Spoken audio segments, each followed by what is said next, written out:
હવે આગળ વધીએ બીજા મહત્વના મુદ્દા પર। અનામત પર આર પાર હવે કોના પ્રહાર? જી હા, બનાસકાંઠામાં અનામત અંગે એક નિવેદન આપવામાં આવ્યું। ભાજપના પ્રદેશ મંત્રી નૌકાબેન પ્રજાપતિએ આ નિવેદન આપ્યું હતું 26 જાન્યુઆરીના રોજ। તેમણે કહ્યું હતું કે અનામત તો માથાનો દુખાવ સાબિત થઈ રહી છે।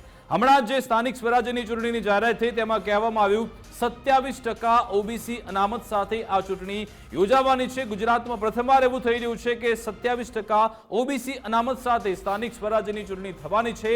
જો કે તેમાં નૌકાબેન પ્રજાપતિએ જે નિવેદન આપ્યું તેના કારણે ભાજપ હવે બેકફૂટ પર આવી ગઈ છે। ભાજપ આને પર કેવી રીતે કાઉન્ટર? કારણ કે આ એક એવો મુદ્દો છે, આ એક એવો સળગતો મુદ્દો છે જેના પર ખૂબ જ સંભાળીને બોલવું જોઈએ। કારણ કે થોડી પણ જીભ લપસી, થોડું પણ તમે આર યા પાર બોલ્યા અથવા તો કંઈક એવું બોલી ગયા તો જોરદાર રાજનીતિક તમને નુકસાન થઈ શકે છે।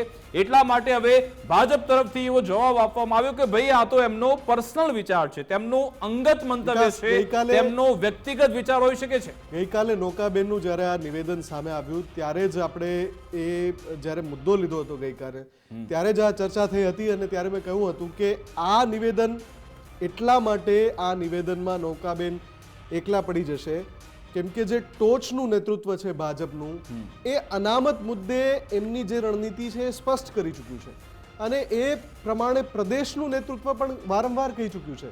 નૌકાબેન જે સંદર્ભ ટાંકી રહ્યા હતા એમાં એમણે એને માથાનો દુખાવો કહી દીધો, ત્યારે એ વાત સ્પષ્ટ હતી અને આજે એ પણ થયું। જયરાજસિંહ પરમારે આજે કહ્યું, ભાજપના પ્રવક્તા, કે એ નૌકાબેન પ્રજાપતિના વિચાર છે। પછી એમણે પ્રહાર પણ કરી દીધો કેમ કે ખબર છે કે માથે ચૂંટણી છે સ્થાનિક સ્વરાજની, એટલે કે ભાઈ કોંગ્રેસ કે વિપક્ષ આ મુદ્દાને એ કરવાનો એન્કેશ કરવાનો પ્રયાસ કરશે અને એવું પણ થઈ રહ્યું છે કે બંને તરફી પ્રતિક્રિયા આવી રહી છે પણ ભાજપ તરફથી પ્રતિક્રિયા આ જ આવે છે કે આ એમનું વ્યક્તિગત નિવેદન હોય છે। પણ આમાં જોવાનું એ પણ છે કે મુફદ્દલ કે આ સંયોગ છે કે પછી પ્રયોગ છે? ચૂંટણી માથે છે એ પહેલા જ્યારે આ પ્રમાણેના નિવેદન આપવામાં આવે છે અને આ પક્ષના લોકોને બધી જ ખબર છે કે આ મામલે રાજનીતિ થવાની છે, આ મામલે બે ભાગલા પડશે, બે જૂથ થઈ જશે, છતાં પણ આ પ્રમાણેના નિવેદન એક ટાઈમિંગ સાથે આપવામાં આવે છે। એનો મતલબ શું કોઈ સંયોગ થયો છે કે પછી પ્રયોગ થયો છે? ગેનીબેન ઠાકોર તમને યાદ હશે કે ગત લોકસભા ચૂંટણી પહેલા અને આ વાવ પેટા ચૂંટણી એમણે એક નિવેદન વહેતું મૂક્યું હતું વાવની પેટા ચૂંટણી વખતે પણ,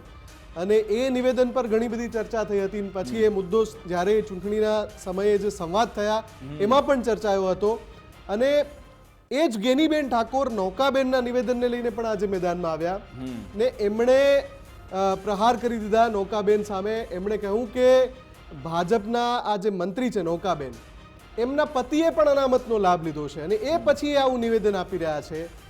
ગેનીબેને શું કહ્યું એ સાંભળીએ। ભારતીય જનતા પાર્ટી અને ખાસ કરીને આરએસએસની જે વિચારધારા છે એ એસસી એસટી ઓબીસીની જે અનામત છે એ કઈ રીતે હટે એ એમના વર્ષોથી પ્રયાસો થઈ રહ્યા છે।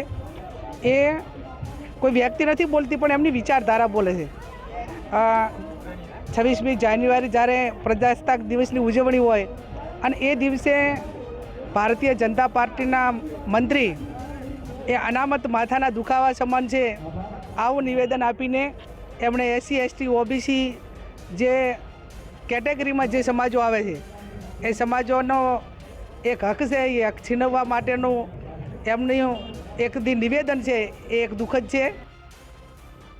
તો અનામત વિશે હવે આવનારી સ્થાનિક સ્વરાજ્યની ચૂંટણીમાં જોરદાર ચર્ચા થાય તેવું લાગી જ રહ્યું છે અને જે આરએસએસના વડા મોહન ભાગવતની પણ આમાં વાત થઈ હતી, પરંતુ 2015માં તેમણે નિવેદન આપ્યું હતું કે અનામતને હટાવી દેવી જોઈએ અને પછી બિહારની ચૂંટણીમાં કેવું નુકસાન થયું હતું સૌ કોઈને ખબર છે। અને પછી આગળ જઈને પછી મોહન ભાગવતે એવું પણ કહ્યું હતું કે આ લોકોનું શોષણ એટલું બધું થયું છે કે આગળ તમે 200 વર્ષ પણ અનામત આપો ને તો પણ ચાલે। ને હવે આવનારા સમયમાં આ મામલે કેવી રાજનીતિ ગરમાય છે, શું વાર પલટવટ થાય છે તે જોવાનું રહેશે અને શું આ અનામતના મુદ્દે કોને લાભ થઈ જાય છે, ભાજપ, કોંગ્રેસ, આમ આદમી પાર્ટી, તેના પર પણ નજર હશે। અમારી વિશેષ રજૂઆત મુદ્દાની વાત અંતર્ગત બસ આટલું જ। આપ જોતા રહો ગુજરાત ફર્સ્ટ ન્યૂઝ।